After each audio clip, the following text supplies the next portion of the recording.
Eto simple lang. Eto binili ko to mga tigwa $1.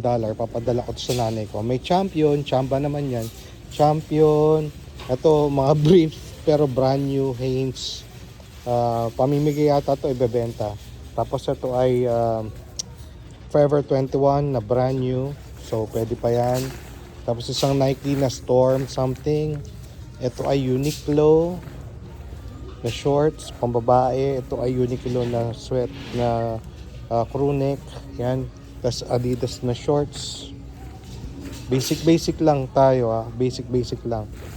Ano lang ito, pang tuno lang. Tapos meron tayong pambenta dito. Ito kinukuha ko din, Houndstooth na made in USA.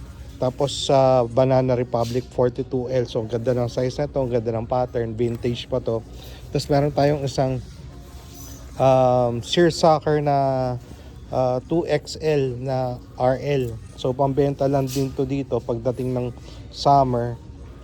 Tingnan lang natin. Tapos meron tayong nakuha na On Cloud. Medyo madumi siya. Women's ba to? Ay, women's size 8.5. So labahan lang natin to.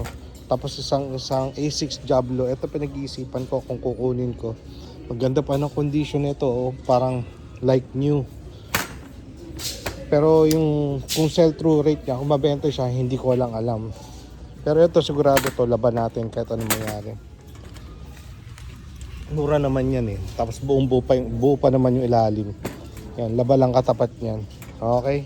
Yan lang. Tapos meron tayong mga iniwan ditong konti. Ito pala pinag-iisipan ko. Kung kukunin ko, pambenta lang dito. Okay, yan lang. Tapos ito pa pala, Tommy na Golf. Vintage din. So pinag-iisipan ko pa. Okay.